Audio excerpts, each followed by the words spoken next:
सरकार इस बजट को जन कल्याणकारी बता रही है, लेकिन क्या ये वास्तव में गरीबों, किसानों, श्रमिकों और मध्यम वर्ग के हितों की रक्षा करता है?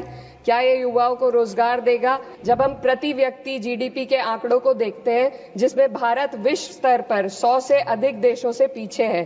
सरकार दावे करती है कि भारत की अर्थव्यवस्था दुनिया में सबसे तेजी से बढ़ रही है, लेकिन इस विकास का लाभ केवल अमीरों को मिल रहा है। देश की शीर्ष 1% अमीरों के पास 40% से अधिक संपत्ति है, जबकि करोड़ों लोग 2 वक्त की रोटी के लिए संघर्ष कर रहे हैं। यह आर्थिक असमानता लगातार बढ़ रही है क्योंकि सरकार की नीतियां बड़े उद्योगपतियों को फायदा पहुंचाने के लिए बनाई जा रही है, जबकि गरीबों और मध्यम वर्ग को महंगाई और टैक्स के बोझ तले दाबा जा रहा है। जब यह सरकार सत्ता में आई थी तब $1 लगभग 60 रुपए के बराबर था और आज 83 तक पहुंच गया है। 2025 के वित्त विधेयक पर अपने विचार रखने के लिए खड़ी हूं। सरकार इस बजट को जन कल्याणकारी बता रही है, लेकिन क्या ये वास्तव में गरीबों, किसानों, श्रमिकों और मध्यम वर्ग के हितों की रक्षा करता है? क्या ये युवाओं को रोजगार देगा? क्या महंगाई में राहत देगा? लगातार हम पढ़ते आ रहे हैं कि भारत की जीडीपी पिछले 10 वर्षों में दोगुनी हो गई है और हम जापान और जर्मनी को पीछे छोड़ते हुए 27 तक दुनिया की तीसरी सबसे बड़ी अर्थव्यवस्था बनने के ओर अग्रसर है।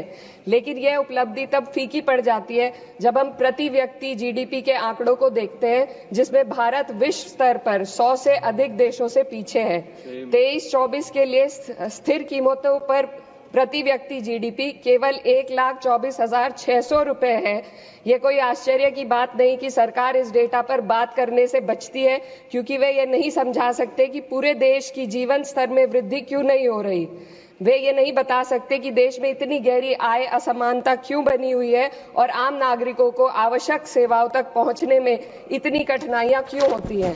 सरकार दावे करती है कि भारत की अर्थव्यवस्था दुनिया में सबसे तेजी से बढ़ रही है, लेकिन इस विकास का लाभ केवल अमीरों को मिल रहा है। आज हमारे देश में शिक्षित युवा नौकरी की तलाश में दर-दर भटक रहा है। सरकारी नौकरियों में लाखों पद खाली पड़े हैं, लेकिन भर्ती नहीं हो रही। निजी क्षेत्र में भी नौकरियों की संख्या घटती जा रही है। उधर देश की शीर्ष 1% अमीरों के पास 40% से अधिक संपत्ति है, जबकि करोड़ों लोग 2 वक्त की रोटी के लिए संघर्ष कर रहे हैं। यह आर्थिक असमानता लगातार बढ़ रही है क्योंकि सरकार की नीतियां बड़े उद्योगपतियों को फायदा पहुंचाने के लिए बनाई जा रही है, जबकि गरीबों और मध्यम वर्ग को महंगाई और टैक्स के बोझ तले दाबा जा रहा है।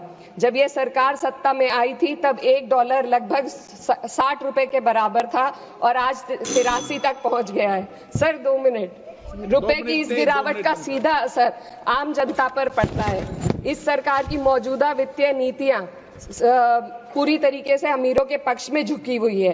भारत एक समाजवादी देश है जहां सरकार का कर्तव्य है कि शिक्षा, स्वास्थ्य, यातायात जैसी बुनियादी सुविधाओं का लाभ अपने नागरिकों को पहुंचाए और उन्हें समान अवसर और सुरक्षा दे। भारत के सरकारी स्कूलों और अस्पताल की हालात लगातार बद से बदतर होते जा रहे हैं। सर बस किसानों पर अपनी बात रखना चाहती हूँ। हमारा देश तब तक सशक्त नहीं हो सकता जब तक हमारे किसानों को उनका हक नहीं मिलता। 2023-24 में भारत की 46% श्रमिक आबादी कृषि क्षेत्र में कार्यरत थी, फिर भी इस क्षेत्र को नजरअंदाज किया जा रहा है। सरकार किसानों की आय दुगनी करने का वादा करती है, लेकिन असलियत यह है कि खेती की लागत बढ़ रही है, जबकि किसानों की आमदनी स्थिर बनी हुई है। ट्रैक्टर और हार्वेस्टिंग मशीनों पर 12% जीएसटी में सर 1 मिनट सर किसानों का मुद्दा है, बस 1 मिनट सर खत्म कर लें। हार्वेस्टिंग मशीनों पर 12% जीएसटी से किसानों को परेशानी और बढ़ रही है। यदि सरकार इस बोझ को कम कर दे तो खेती में फायदा होगा। साथ ही साथ किसान प्रधानमंत्री किसान सम्मान निधि के तहत जो मिलने वाली राशि है उसको बढ़ाकर 6,000 से 12,000 कर दे तो किसानों की आय में फायदा होगा।